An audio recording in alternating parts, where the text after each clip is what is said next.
Hey, what's going on everybody? Johnny B here with devslopes.com, and we're continuing on our way with our Where's the Food Truck app. And in this video we're going to work on getting our registration set up, okay?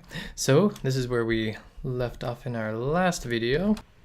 Alright, so this is where we're at. We are able to display our food trucks, click on them, see a detail view, and we have our reviews working as well, so that's all looking awesome. And right now we are going to be working in our login screen. Okay, so let's revisit our API and talk about what it takes to register and log in.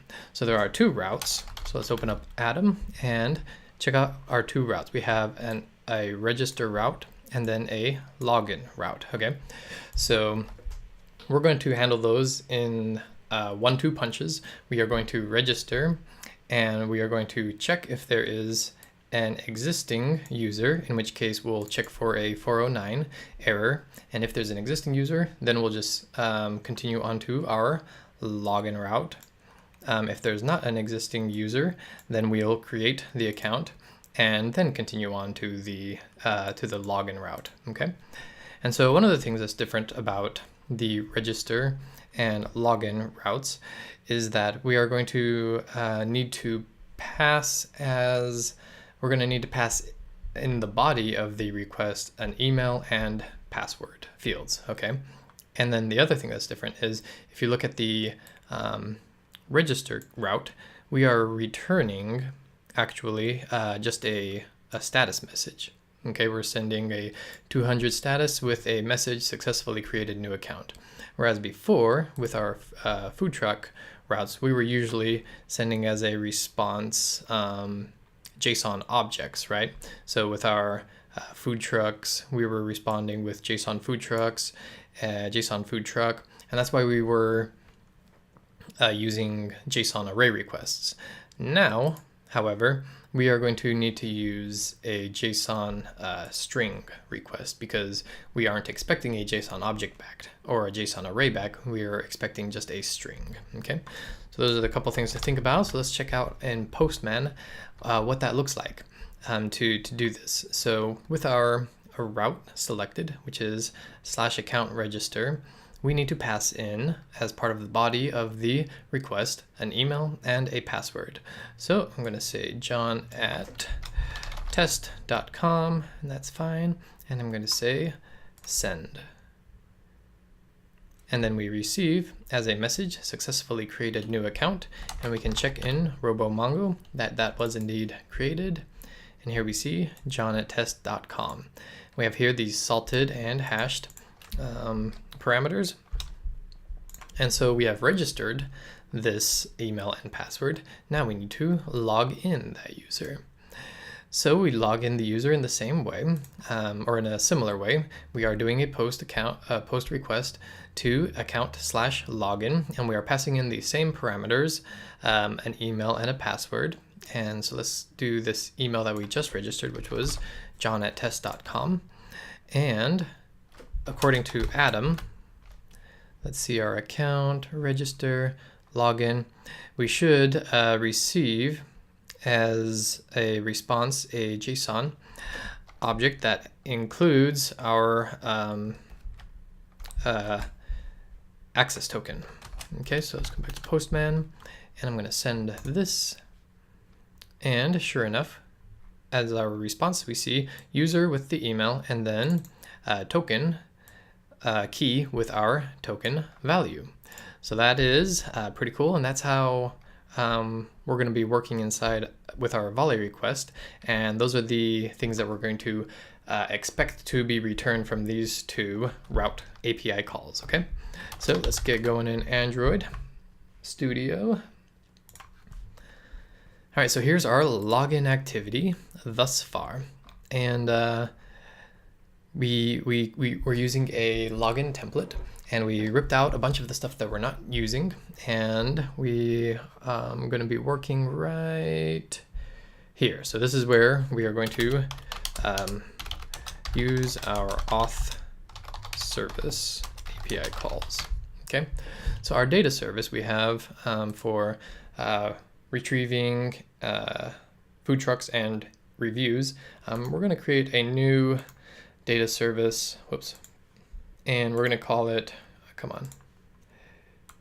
we're going to call it new Java class, and we're going to call this auth service. Okay, so we're going to have a separate singleton to handle our authorization. So let's go ahead and create that. Let's say private static auth service instance equal to new auth service. Okay, just like we did with our data service. Then we're going to create our getter. So I'm going to say appleN getter for auth service. So there's our getter, and then also going to command N to create a constructor. That didn't work. AppleN to create constructor. There we go. All right, so there's a couple of variables we're going to need. From our login API call, we know we're going to need a authorization token. So I'm going to say private string. We're going to call this auth token. And then let's create a getter for that. So command N getter auth token. And I think that that'll take care of us for now.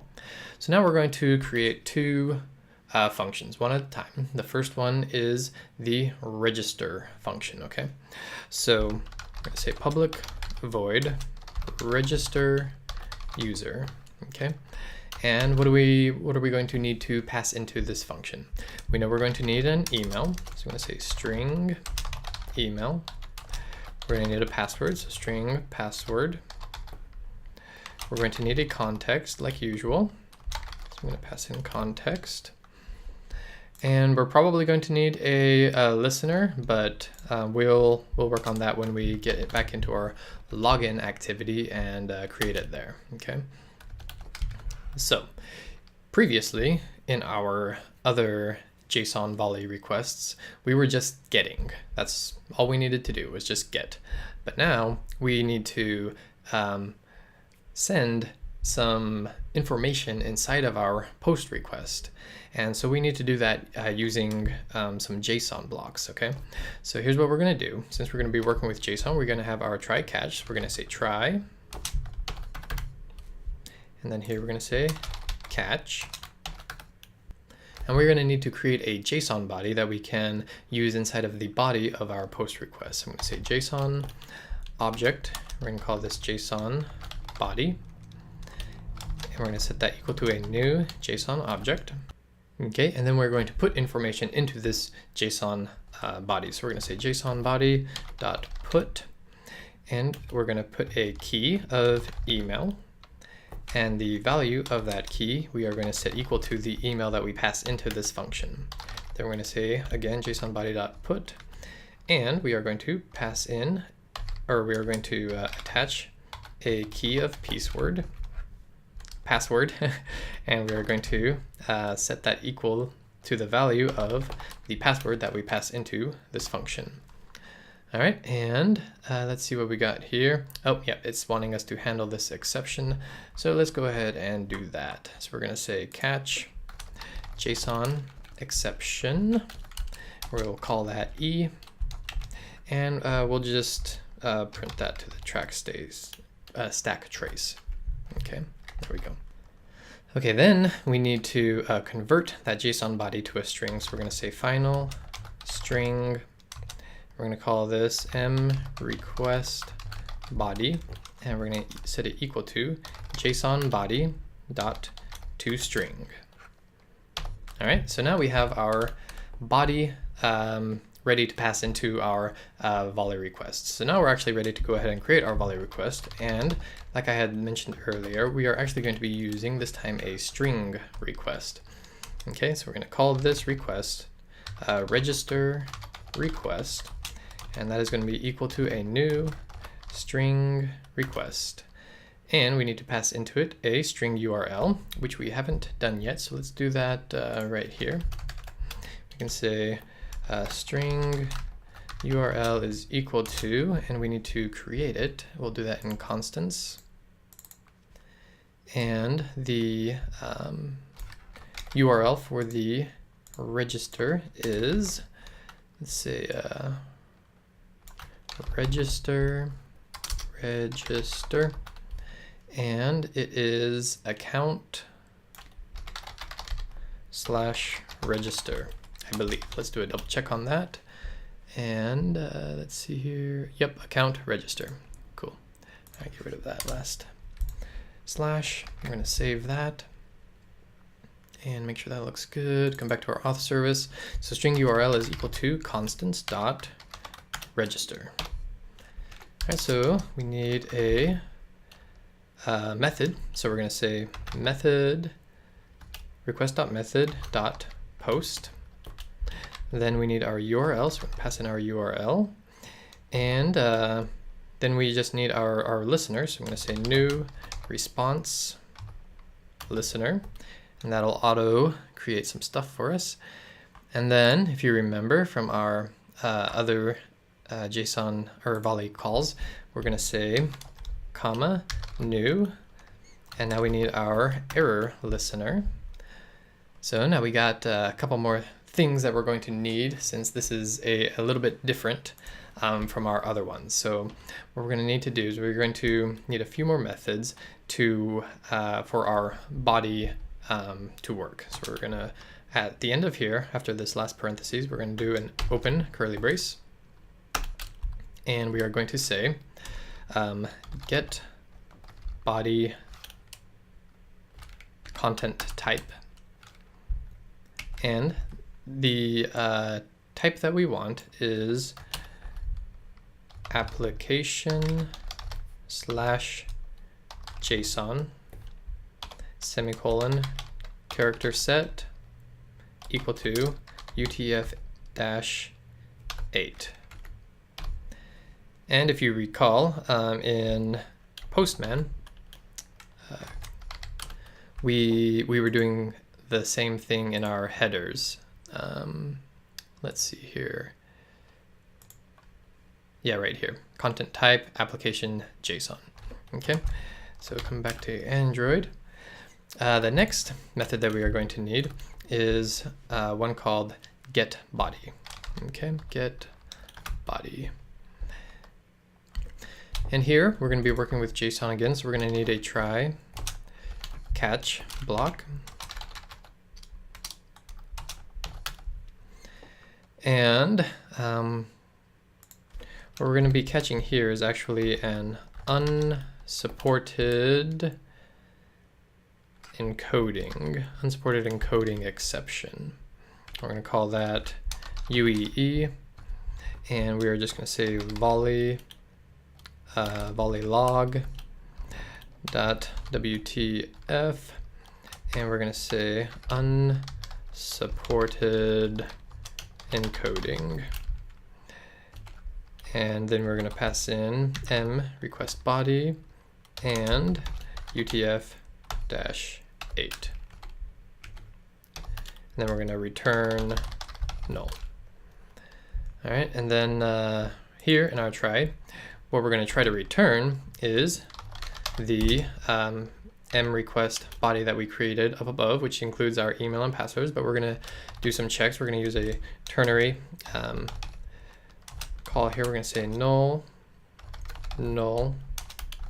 colon m request body dot, we're going to convert it to bytes, and get bytes, and we need it to be encoded in UTF-8. All right, then we're going to, that all looks good. That looks good. And then that looks good. And then we need one more. We need to know which network response we are getting, because if you remember in our API, if you look in register, we could get a 200 or we could get a 409. The 409 means that the user that we're trying to register already exists. Okay, so we are going to say parse network response. Okay, and so here in our network response, all we're going to do is we're just going to do a check. We're going to say if response.status code is equal to 200, which is all good. Or if our response.status code is equal to 409, then this is where we're going to set our listener.success to true, which we haven't created yet, so that's why I'm writing it as a comment. All right, so let's go ahead and run through this one more time. We have created our register user function. We created a JSON body that we are passing in the body of this post request. And then we created our string request since we are listening for a string response. Then we created these three methods, getBodyContentType and getBody, in order to be able to pass our JSON body that we created above that includes our email and password. Okay, and then here in onResponse, all I'm gonna do is say log.i, and we are going to say volley, and then we're just going to log the response. And that response should be the account registered successfully. Here in the error listener, we need to listen for 409, because if it gets 409 and it doesn't know what to do with it, then it's going to actually throw an error and we won't be able to continue on to the login. So we're going to say if error dot network response dot status code is equal to 409, then again we are going to have our listener dot success equal to true. Okay. All right, so I'm going to save that, and let's go ahead and create this listener that we've been talking about in our login activity. And so here's where we're going to be working on it. So we can actually go ahead and call that function that we just created. So I'm going to say auth service dot get instance dot register user, and we are going to pass into it email, password,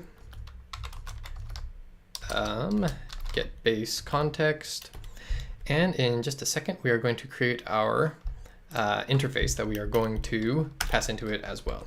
So here, let's create our interface. I'm going to say public interface register interface, and I'm going to say void success boolean and success.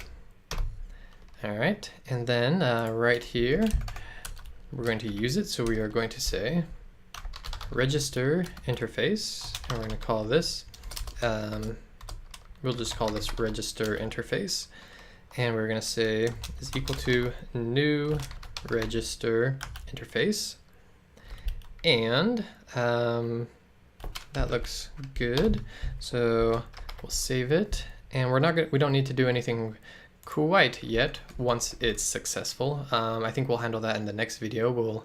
We'll do our login call in the next video. So for now, we do need to pass in this. So we're going to say register interface will be passed into it, and then we need to update our auth service call here. So public void register user, and then we are going to say we're going to pass in, or we're going to look for a register interface, and we'll just call it listener.